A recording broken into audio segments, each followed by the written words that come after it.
Bem-vindas e bem-vindos ao canal da Inovação. Hoje estamos com Yara Maciel, fundadora e CEO da Nanoterra, que vai falar sobre o uso de nanoativos da biodiversidade brasileira em cosméticos e de sua startup Nanoterra. Olá, Yara, é um prazer ter você aqui no canal da Inovação. Obrigado por ter vindo. Obrigada, é todo meu. Muito obrigada, André, por essa oportunidade de falar um pouquinho sobre nanotecnologia e também falar sobre a Nanoterra, né, que é uma empresa que está tendo muito destaque na parte de nanoativos para cosméticos. Bacana, então vamos lá. Vamos começar falando sobre a riqueza e a preservação dos biomas brasileiros, né? Como é que está a situação atual e qual é a importância do extrativismo sustentável para as comunidades locais e para os nossos ecossistemas? Bom, André, a primeira coisa que é importante a gente até salientar, que eu vejo que é extremamente importante quando você fala sobre biodiversidade, é a gente entender um conceito inicial, a diferença entre preservar e conservar. Muito se fala em preservar sem saber de fato o que que é, né? Preservar é quando a gente fala que pega o meio ambiente ali, a biodiversidade, e deixa ali preservado. Você não toca nela, o ser humano não participa dela. Esse contexto, hoje em dia, quando você pensa assim, em inclusão e como um homem dentro dele, não faz sentido, porque o homem faz parte do meio ambiente, o homem faz parte do mundo. A gente está dentro do nosso planeta, né? Então, o conceito de preservar não faz sentido nenhum. Então, vem se mudando muito o conceito, né, de realmente conservar, em que o ser humano faz parte do meio ambiente e faz parte de todo o ecossistema. E se a gente for pensar em biodiversidade, os nossos biomas, né, são trabalhados pelas comunidades, né? Então, a gente fala muito assim, a Amazônia, na verdade, não é nada mais do que uma grande fazenda que foi criada por várias e várias gerações de indígenas, de comunidades ribeirinhas que estão participando ali, né? Então, é sim um sistema de conservação, é você trabalhar os biomas, trabalhar a mata que está ali para o benefício não somente da natureza, mas benefício próprio também, o benefício do ser humano como espécie, né? E é nesse sentido que a gente trabalha, né? A gente trabalha justamente com o pensamento de conservar, trabalhar em que o ser humano faz parte ali, a gente tem que tirar as riquezas dali para usufruto nosso também, e claro, a gente traz de volta esses benefícios, né? Mantendo a floresta em pé, mantendo a nossa biodiversidade, para que consigamos realmente ter uma prosperidade, né? Se não adianta eu pegar e destruir tudo ali, então eu não vou conseguir nossas riquezas. Então a gente trabalha muito bem com isso.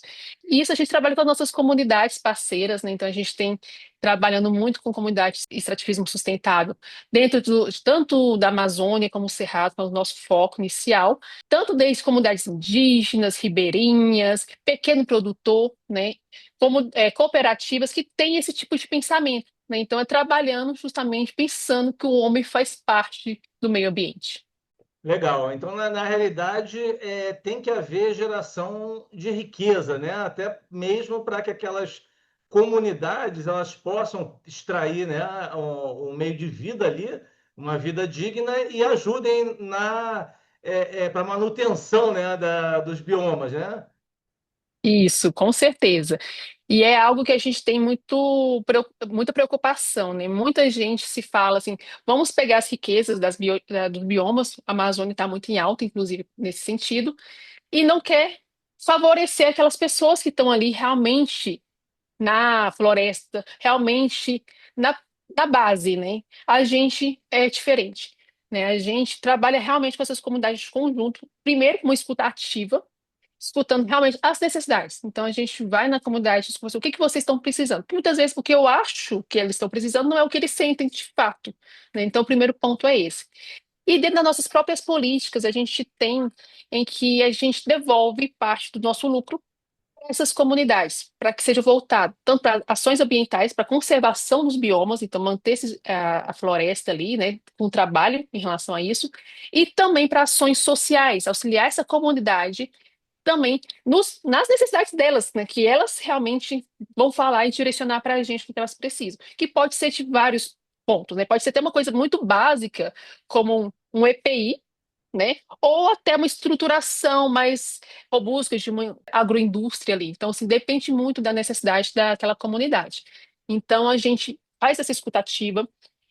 Além de, né, claro, comprar o material que a gente obtém ali, com um comércio justo, com um valor que realmente a gente não faz aquela questão de querer se pagar o mais barato, né? E se realmente o que faz sentido, que a gente entende a cadeia que é mais complexa, que necessita de um apoio, né? Que tem ali umas comunidades, que a maior parte dessas pessoas que trabalham com esse tipo de material são mulheres que lideram família, né? Então a gente vê toda essa situação, então a gente entrega isso, né? Então a gente escuta, a gente retorna esse valor, além de ter o comércio justo na própria compra. Então é uma troca muito grande ali, né? Então, assim, a gente melhora o produto, né, em relação ao uso de uma tecnologia de alta performance, que é a nanotecnologia, vende para os nossos clientes, mas a gente retorna esse lucro também, esse lucro líquido, uma parte do nosso lucro líquido, para essas comunidades também melhorarem, crescerem mais. Então a gente tem isso muito enraizado nas nossas políticas. Pô, muito legal. E conta pra gente como é que funcionam os nanoativos, né? Quais os produtos da Nanoterra, tanto os que você já tem em prateleira, quanto aqueles que estão em desenvolvimento? Bom, a nanotecnologia é uma ciência de vários ramos, né? E aí, quando a gente foca na indústria de cosméticos, que é o nosso público-alvo, a gente tem aumento de performance do produto ali, né? Então, diferente de um produto in natura. É pensar que, por exemplo, você tem um planeta Terra comparado a uma moeda, né? Então, a escala nano é tão pequenininha, né, que ela consegue ter muito mais benefício. Não é somente ser pequeno, pela estrutura que ela tem, a gente consegue modificar algumas características fisicoquímicas da molécula, né? Então, é muito interessante. É uma maneira de você até brincar com ela, né? Então, a gente, por meio que é um outro universo, né? A gente fala, né? Totalmente diferente do nosso macro, né? E a gente consegue aumentar a performance, por exemplo, em cosméticos, aumentar a absorção devido ao pequeno tamanho, que ela consegue permear melhor as camadas da célula, mas também aumenta o efeito, porque ela é liberada aos poucos sobre a pele. Então você consegue ter um tratamento prolongado ali. A gente consegue proteger os ativos do conta da degradação, então a gente protege ali a formulação, né? E dependendo do seu foco de interesse, você pode ter mais benefícios também, né? Então você consegue eu falo assim que é uma brincadeira, né? Você consegue manipular ali de acordo com o seu interesse, né? Muito bom. E quais os produtos que vocês têm hoje para quem está ouvindo a gente aí, né? Sim, o nosso primeiro produto é o nanocúrcuma. O nanocúrcuma é a base de açafrão da terra. Para quem não conhece, eu creio que muita gente conhece a cúrcuma, né, o açafrão da terra, que é comumente utilizado na culinária, né, tradicional. Aqui, eu estou em Goiás, né, então aqui em Goiás a gente usa muito, né, e é conhecido com vários benefícios, né, já na literatura, com ação antioxidante, antimicrobiano, anti-inflamatório, usado como remédio caseiro, muito bem. Só que em cosmético era um grande problema, é a cor, né, porque ele é muito amarelo. Então, passar isso num cosmético para cuidar da pele era inviável. Então, o primeiro ponto quando a gente desenvolveu o nanocurva é justamente o mascarar da cor sobre a pele. E a gente conseguiu. Então, ele leva vários benefícios. Para cosmética, ele tem um benefício anti-acne, anti-flacidez e também aumento da longevidade da pele. Então, é algo muito interessante. Levando, claro, a gente trabalha com comunidades, a gente trabalha com a Coopera Açafrão, né, no caso do Açafrão da Terra, que é situado em Mara Rosa, que são uma comunidade de pequenos produtores que cultivam esse açafrão. Então, a gente tem toda essa pegada a respeito dele, né? Esse é o nosso primeiro produto, que já está sendo vendido, já tem marcas usando esse produto. E também temos uma pipeline de desenvolvimento. Inclusive, tem um que já está para sair esse ano, que é o Nanopequi, que vem do Cerrado. Só que diferente, muitos pensam, vamos usar o pequi, a polpa do pequi. Para quem não conhece, o pequi é um fruto típico do Cerrado brasileiro, né? Só encontrado aqui. E a gente não usa o pequi, o fruto em si, e sim a casca dele, que é um resíduo, um rejeito da indústria. Então, tem muito do upcycle também, né, que a gente está reaproveitando uma matéria orgânica que é jogada fora como matéria-prima para o desenvolvimento de um nanoativo. Então, ele já tem potencial para cinco claims, incluindo para fotoproteção, cicatrizante, anti-envelhecimento, dentre outros ali. Então, ele já está finalizando, a gente já está para. Ele já até deu spoiler, que vai lançar no final do ano. E além do mais, a gente tem outros produtos em desenvolvimento também usando ativos da nossa biodiversidade, focando principalmente no Cerrado e na Amazônia. Então, clientes com vários clientes, tanto de fotoproteção, hidratante, clareamento, hidratação, dentre outros, né? Então, a gente está sempre pensando em ativos que tenham múltiplos benefícios, né? Então, a gente trabalha com isso usando a nossa tecnologia de nanoestruturação, que é algo diferente também, que é uma tecnologia própria nossa, que é mais sustentável, então a gente desenvolveu uma tecnologia própria e que utiliza a nossa biodiversidade, né? Então a gente valoriza as riquezas que a gente tem e traz para a gente, né? Porque não adianta nada a gente ter essa biodiversidade maravilhosa que a gente tem no nosso país e vem os pessoal de fora e leva para eles e a gente não usa, não? Então a gente tem que usar a nossa biodiversidade, né? Então o foco nosso é realmente fazer assim, vamos usar o que é nosso para o povo nosso, né? Então isso que a gente quer. Ah, muito legal, né? E eu imagino que deve ter uma quantidade gigantesca, né, de plantas, de ativos, né, que podem ser utilizados, muitos deles desconhecidos, né? Sim, com certeza.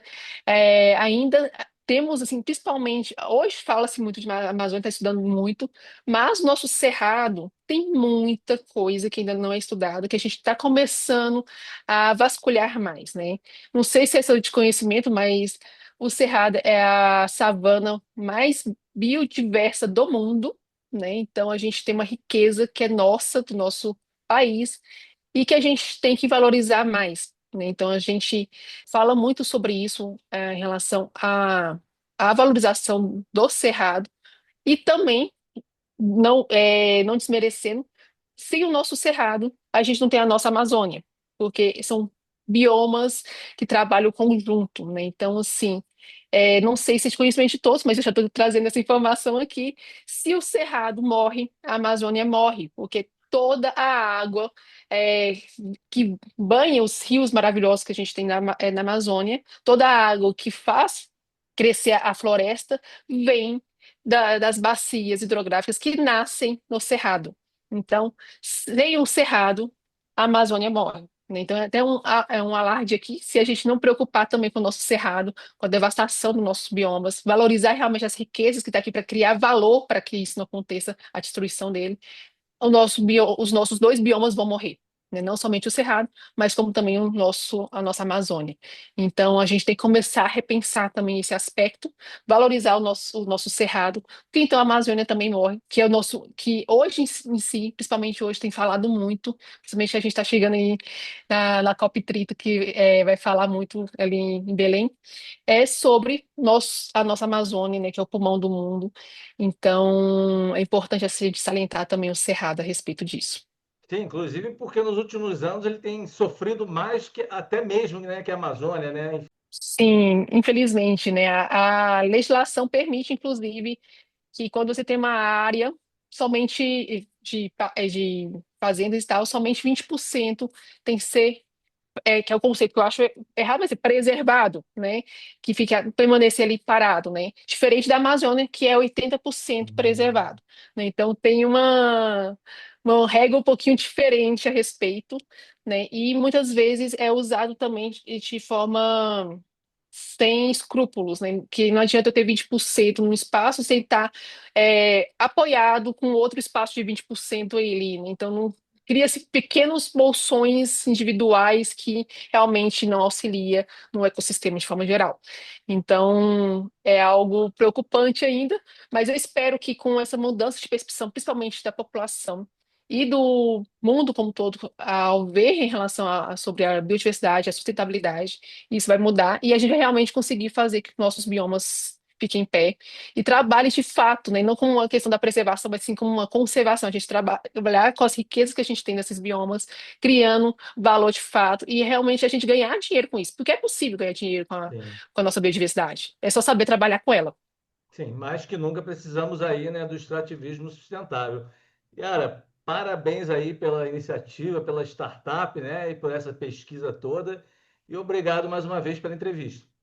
Eu que agradeço, muito obrigada por essa oportunidade de conversar com vocês. E você que nos assistiu, inscreva-se no canal de Inovação, curta e compartilhe esse vídeo. Até a próxima.